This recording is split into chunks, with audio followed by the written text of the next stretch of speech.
Hello friends, today I am present here for you with a new video on one of the most important critical theory of the last century, that is 20th century. I'm going to talk about new historicism, which emerged in 1920s as a revolutionary theory. But before I come to this theory, I think it would be better for all of us to have little knowledge about the kind of theoretical framework or frameworks which were available, which were present before this theory. To begin with, I would like to begin with first new criticism, which has been very popular in early decades of 20th century.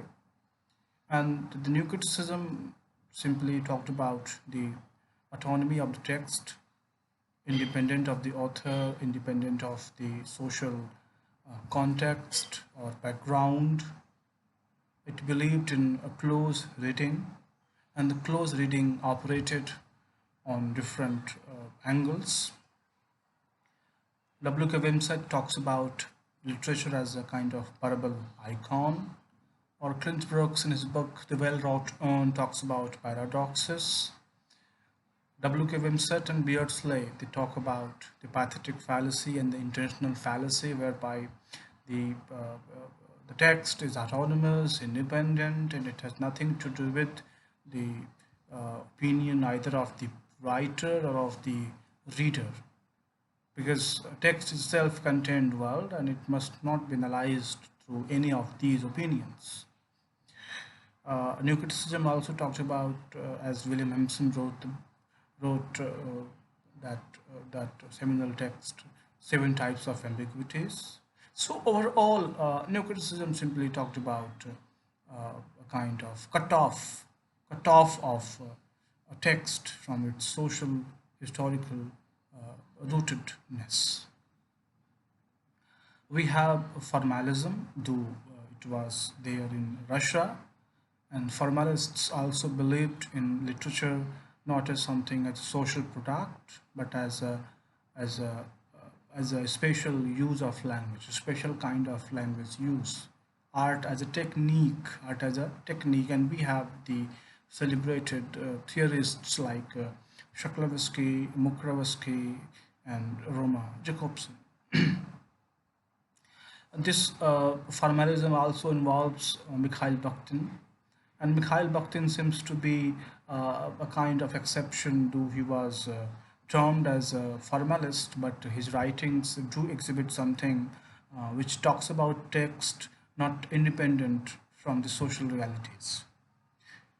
His concept of carnival or his concept of dialogic criticism simply talks about the rootedness of a text in its historical social reality, or realities in that way. In one of his books, that is The World, the Text, and the Critic, famous Edward Said talks about the concept of worldliness, where he considers text to be rooted in the world itself. The worldliness. Look at it. Just try to consider worldliness, and I hope the meaning is clear. And now, in between, we have Saussure's structuralism, which talks about the structure of everything, including language. And we have a certain post-structuralist theories, and we have theories of, as proposed by uh, Michel Foucault. We have Jacques Derrida, especially his deconstruction. So they have been very much influential as far as the emergence of new historicist perspective is concerned in 1920s of last century.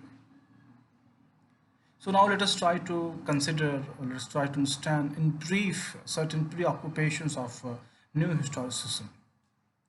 Before that, it is but necessary and I think rudimentary to talk about, to name a few important new historicists. And for that purpose, I would like to name History from Blatt and Louis Montrose. Now, the key concerns. In brief, New Historicism believes in uh, the theory that, in practice as well, that uh, literary writings are not natural, they are not spontaneous, they are not essential, they are not something divine, of something divine origin. Rather, literary writings are man-made, they are artificial in different sense. I would like to come, I will be coming to that later on. And they are not imaginative piece of writing to be read in isolation.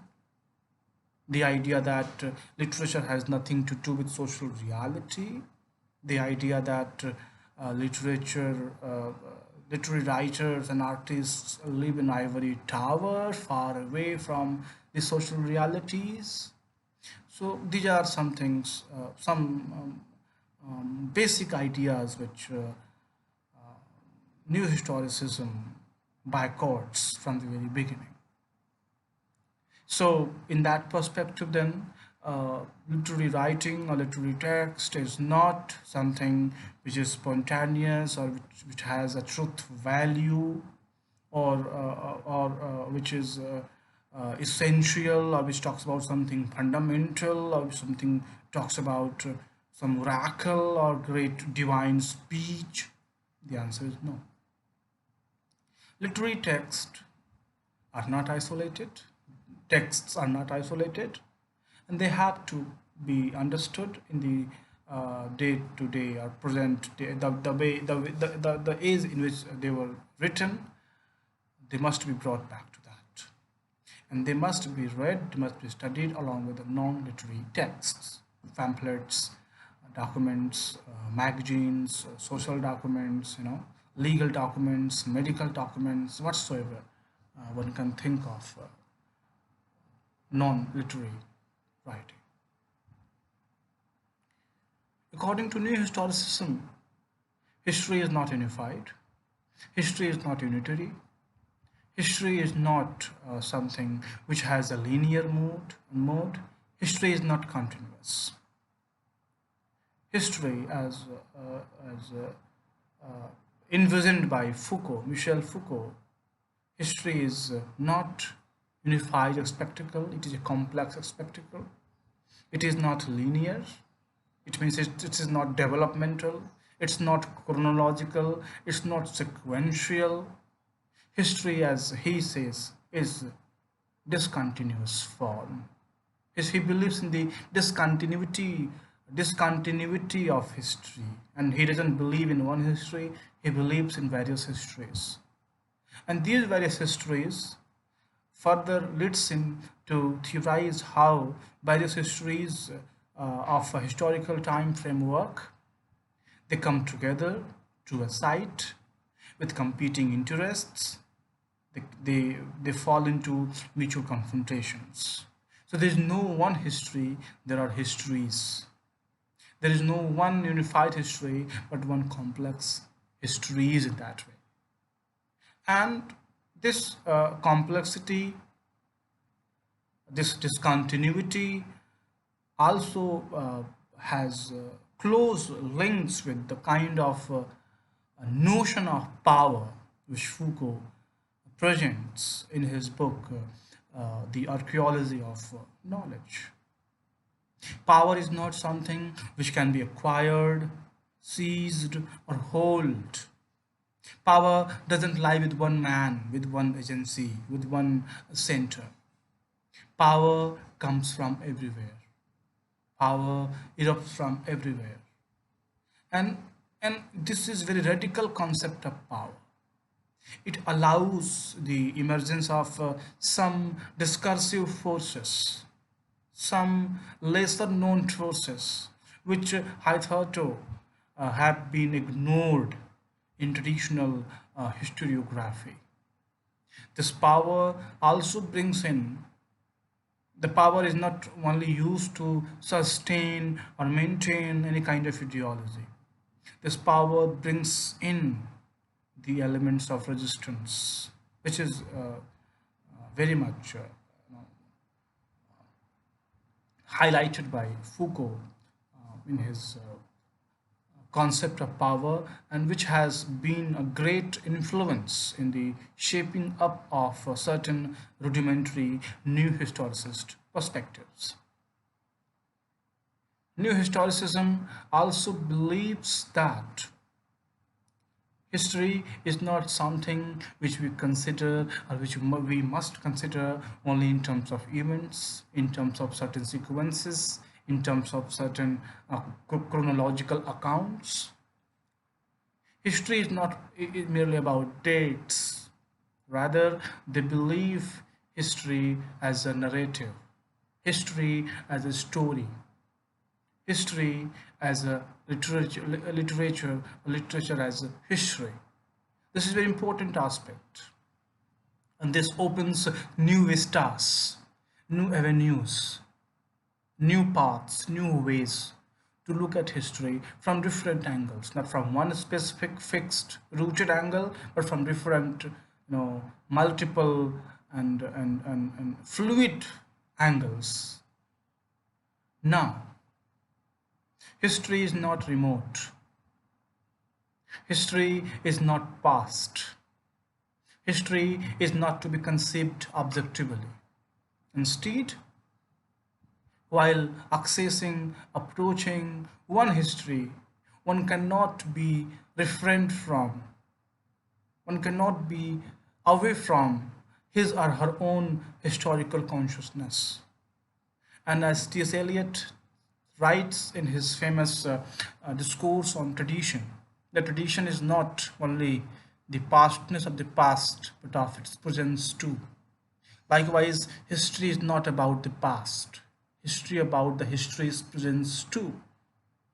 History of a particular age, of a particular era is also modified, conditioned, influenced by different historical time. It means if we're trying to understand Shakespeare as a 16th century writer and his writings as a typical product of 16th century, it also means that our mentality, our consciousness, our understanding of 21st century shall always be there in understanding Shakespeare, not only in the light of what he wrote in 16th century, but how whatever he wrote bears, testimony to the ideals, practices, and belief system of an altogether different historical time, be it 17th, be it 18th, be it 19th, be it 20th, or be it 21st century. New historicism also talks about the kind of challenge, the kind of questioning which one must involve as far as the authorial identity is concerned. One must not access or approach the author as exalted, as a godly figure, as in terms of total supplication, total veneration, in terms of worshipping Shakespeare, others abide our questions, thou art free. This attitude is not permitted in New Historicism. In order to understand 16th century, one only doesn't need to read Shakespeare as only valid, authentic, genuine, true form of existence, true form of writing, true form of discourse.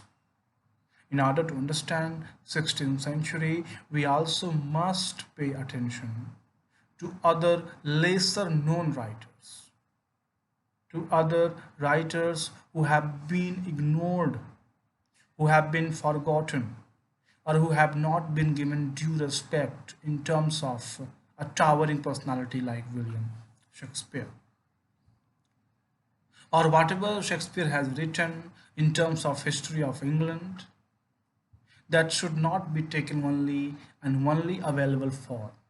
There should be equal consultations, equal readings of lesser known non-literary writings, especially medical documents, legal documents, scientific documents, magazines, and several memoirs, several diaries. They do play a very crucial role as far as understanding of 16th century is concerned. This is the case of 17th, 18th, 19th, 20th, and 21st century. In any way possible, we don't have to consider one single writer as a valid, authentic, original, and only form of truth value. Be it Shakespeare, be it Hardy, be it George Charles Dickens, authorial identity, authorial authority must be challenged, it must be interrogated, and it must be put into brackets. Canonization. Canonization refers to that aspect whereby, while considering a literary phase, a literary age, we consider a selected few writings and selected few writers. So when it comes to the Great Edition, one of the books of F.R. Lewis, where he simply talks about greatest writers of fiction. So he is there to name a few writers. But should we consider the list provided by F.R. Lewis to be only valid list of writers to be read? The answer is no. There have been many who wrote extensively, who wrote influentially, who wrote in a grand manner, but they couldn't be made popular. They couldn't be read due to some lack. If you talk about romantic poetry, so somewhere our understanding of romantic poetry simply lies in great six poets: William Blake, William Wordsworth, S.T. Coleridge, B.B. Shelley, John Keats, and Lord Byron. But does romantic poetry consist of these writers only? The answer is no. We have so many writers, so many poets who have been of strong presence as far as romantic poetry is concerned, but they are not given that much of respect, that much of that much of recognition. If not respect, they must be recognized. They must be retrieved. They must be restored. They must be read. They must be read along with these six great canons. So these are some of the important aspects of new historicism. New historicism is not without strong criticism, and one of the strong criticisms, comes from cultural materialists who are supposed to be the counterpart. If New Historicism was made popular into America by Americans, cultural materialism or cultural materialists, they belong to England. So one of the cultural materialists, Ellen Sinfield, has something very pertinent remark, something very valuable to observe as far as New Historicism is concerned. He considers the whole enterprise of New Historicism as a kind of entrapment of ideology and power, whereby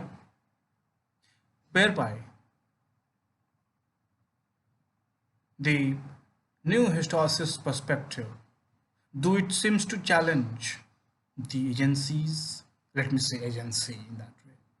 So it seems to challenge the prevailing world order, prevailing belief system, prevailing authority, prevailing power.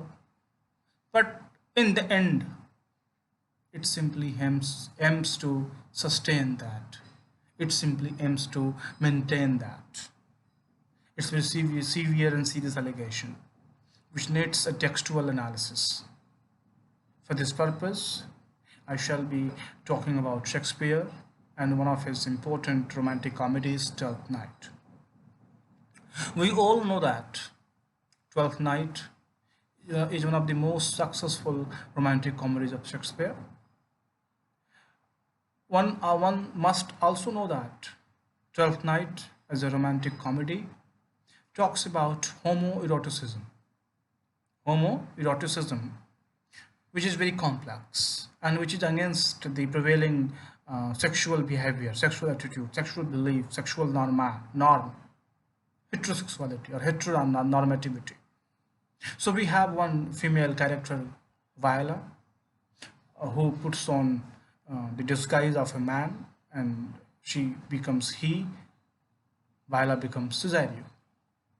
Now Viola Cesario is Viola, primarily being a woman, is being loved by a woman.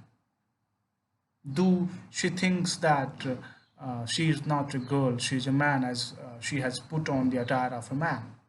So homoerotic.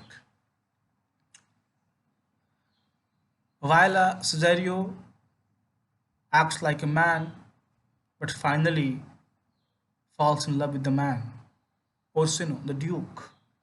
And the Duke himself has no pretension, no hypocrisy uh, uh, uh, to utilize the physical beauty, the physical charm of Cesario.